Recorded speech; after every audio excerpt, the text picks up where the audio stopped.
Hello, dudes. Magnus Turner MP at your service. Now, I hope you'll forgive my somewhat informal attire.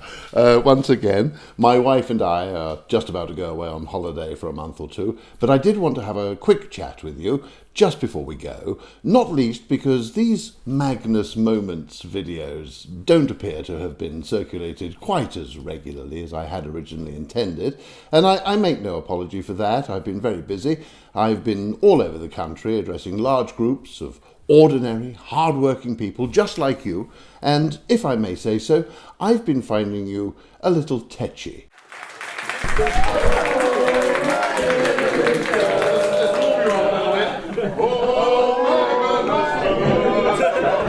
Not with me, obviously, there's no reason to be tetchy with me, but several of my colleagues have said they're finding you quite insufferable. She's a traitor.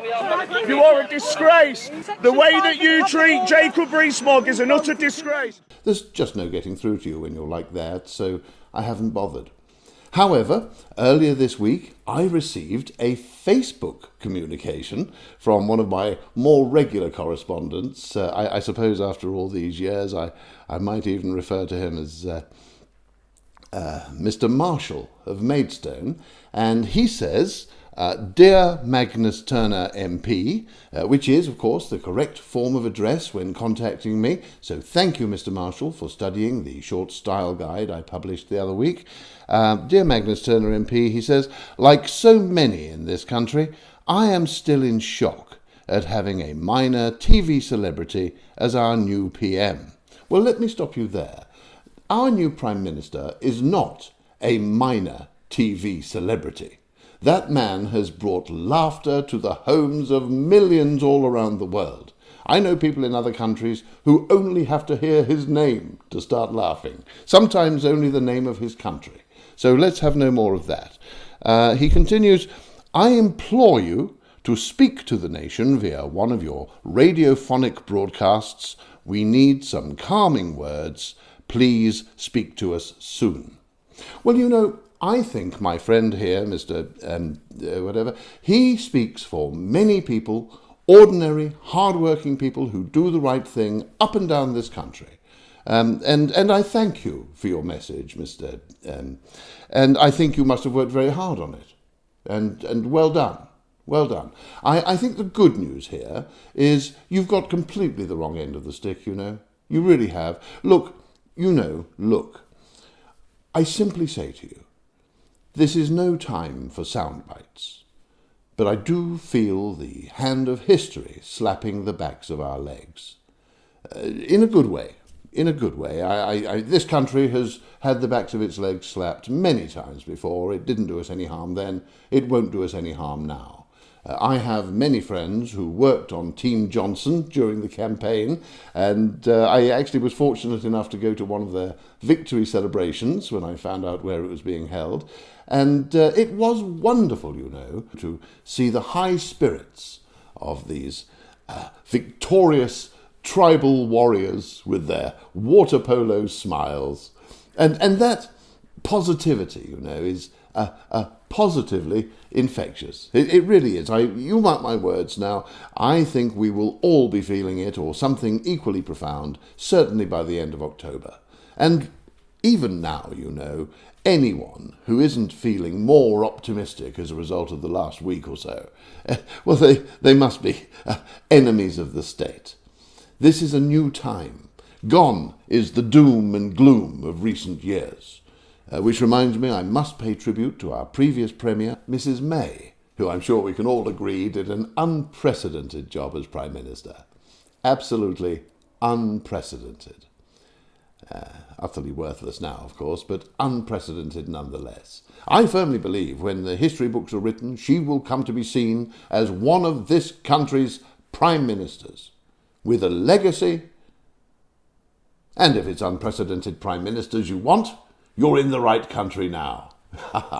I was in Downing Street the other day when the removal lorry arrived with Mr. Johnson's furniture, and I don't think I'm giving away any secrets when I say that he really is a man of tremendous good taste. He really is. There were one or two red wine spots on one of the sofas, and his effing laptop was a little dented, but apart from that, it was like watching the arrival of a new Sun King. We are at the dawn of a golden age. My friends, this is a time when anything is possible. All you have to do is believe. And whether you voted for him or not, you can't deny he was the choice of 66.4% of the 0.14% of the population eligible to vote. That is democracy in action. Now, personally, I was a little disappointed to learn that over 500 people spoiled their papers. But, in a democracy, that is as valid a choice as any other, if you don't mind your vote not mattering at all. And I think many of you may have spoiled your voting slips in the recent local and European elections. I did hear that a very popular form of political protest this time was to draw crude illustrations of male genitalia. and why not? We all love genitals. Or as Tory party members call them, privatised parts. I'm not a member of the Tory party myself, haven't been for many years now, but as a member of the Labour Party, I think, I say we give the new Prime Minister a chance. He will, of course, be opposed by the opposition parties. That is their job. Mr. Corbyn has already said that he has been very clear about something, and I'm not going to ask too much, it upsets him. The new leader of the Liberal Democrats, Miss Swinson, she, I think, was the first person to comment after the numbers were in. I don't seem to have her quote easily to hand, but essentially it was, "No, don't want it." And of course, Mr. Johnson has been on a whistle-stop tour of the British Isles, where the Scottish Nationalist Party, Plaid Cymru, and the many and varied parties in Northern Ireland have all greeted him like a clown on a cruise ship. Beyond these shores, some of our most important, most significant allies have also commented on his, let's call it, election. They're saying Britain Trump. They call him Britain Trump, and people are saying that's a good thing. That they like me over there. That's what they wanted. That's what they need. That's what they need. He'll get it done. Boris is good. He's going to do a good job. I think Nigel's someplace in this audience. Where's Nigel? Where is he? Nigel Farage. He's here someplace. I saw him. Yes, a few issues with that. No one here actually calls him Britain Trump. It's not how people who use English on a regular basis would speak, so I can see how that happened. But I do not deny the remarkable similarities between these two great political titans on the world stage. Indeed, I heard someone over here only the other day refer to Mr. Trump as that great American Johnson. I think, with respect, our Prime Minister slightly has the edge as a gifted public speaker. I would say Boris Falafel Johnson's oratorical skills alone will see us through.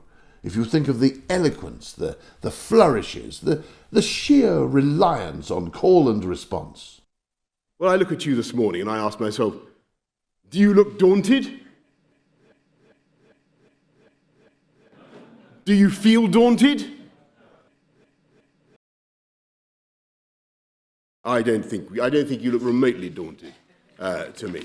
And I think that we know that we can do it, and that the people of this country are trusting in us to do it, and we know that we will do it. It may be a little light on substance at the moment, but don't worry about that. I have every confidence that in a very short time we will be up to our necks in Mr. Johnson's substance. And as we wade heroically through that substance to our inevitably brighter future, you will see this once divided country unite once again. We will be united, ladies and gentlemen, as we were under our finest leaders, united as we were under Blair, united as we were under Thatcher, united once again with a new face for Britain. Of course, we've lost some faces with the new cabinet.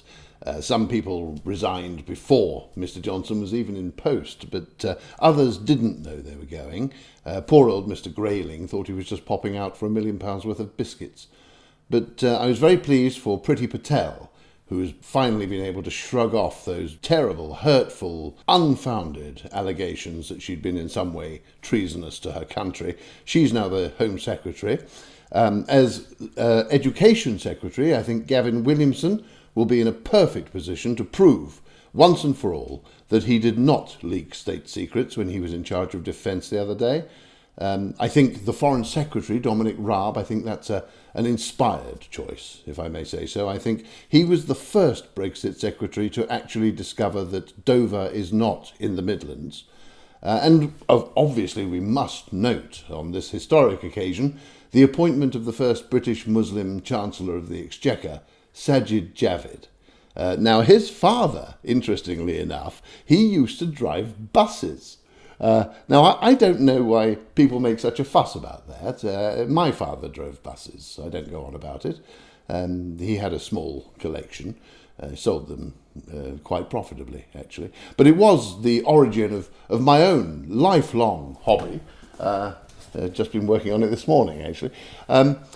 Oh, right. I've just been told my car is here to take us to the marina, so I think I'll finish now. If you want to contact me to comment on anything you've heard in this edition, or to suggest something you'd like me to explain very simply indeed to you on another Magnus moment, do get in touch with tweets or emails or whatever.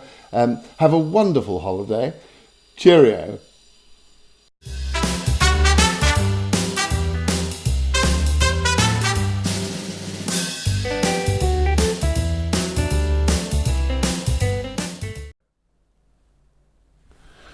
Right, sorry about that. I needed to get it done just in case the election comes while we're away.